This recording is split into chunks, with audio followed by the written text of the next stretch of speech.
আমারা দেখছে না, আল্লাহ আপনারা দেখে নাই। জান্নাত দেখে নাই, আমার জাহান্নাম দেখেছে আল্লাহ কিন্তু জানে। তারপরে ফেরেশতাদের মুখ থেকে বের করা হবে। সুবহানাল্লাহ পড়েন। আমার জাহান্নাম দেখেছি কিনা বলো। ফেরেশতারা বলে না, জাহান্নাম দেখে নাই। আমার জান্নাত দেখেছে কিনা বলো, জান্নাতও দেখে নাই।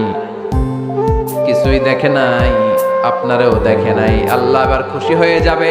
আমার খুশির জন্য আমার ভয়ে তৃষ্ণার্ত ক্ষুধার্ত সামনে খাবার হাত বাড়ালেই খেতে পারে, গ্লাসটা তুললেই পান করতে পারে, আমার ভয়ে খায় না।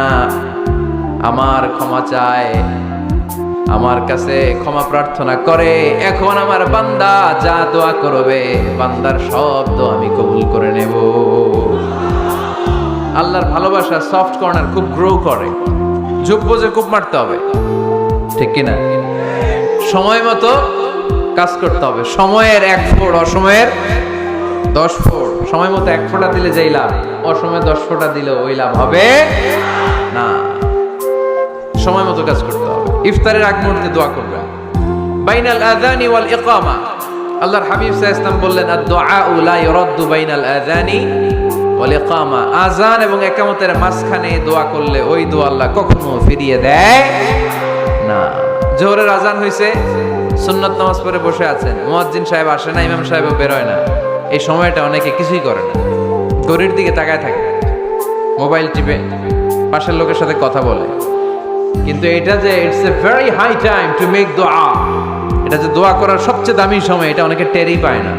ইউসুফের খিলের ভাইয়েরা, আপনাদের মনে থাকবে তো, আযান ইকামতের মাঝখানে সময় পাইলে কি করবেন? লিস্ট করবেন কি কি লাগবে। আল্লাহ আমার টাকা লাগবে, আল্লাহ আমার পয়সা লাগবে, আল্লাহ আমার স্বাস্থ্য খারাপ সুস্থতা লাগবে, আল্লাহ আমার ছেলে নাই ছেলে লাগবে, আল্লাহ আমার মেয়ে নাই মেয়ে লাগবে, আল্লাহ আগামী ইলেকশনে আমি দাঁড়াইতে চাই, আমার তুমি চেয়ারম্যান বানাই দিও। এইগুলো লিখবেন। পারবেন? কথা কয় না। পারবেন? পারবেন? সুপার শপে গেলে কি কমেন্ট পড়ছে নাকি আপনাদের দোয়া? হ্যাঁ, ও চেয়ারম্যান সাহেব আপনি? মাশাআল্লাহ মাশাআল্লাহ। তো এই যে এগুলো লিখবেন। সুপার শপে গেলে কিন্তু আমরা লিস্ট করি, চাল লাগবে, ডাল লাগবে, রসুন লাগবে, পেঁয়াজ লাগবে, করি না লিস্ট? দেখেন দুনিয়ার জন্য কত কনশাস আমরা, কত সচেতন। কিন্তু আল্লাহর কাছে কি চাওয়া লাগবে ওইটা নিয়ে টেনশন নাই। লিস্ট করবেন আর চাবেন।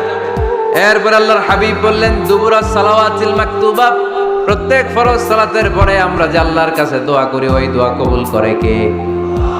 তাসবিহ পড়বেন আগে, এরপরে দোয়া। ওইটা আমাদের দেশে যেটা, ওইটা না। আসসালামু আলাইকুম।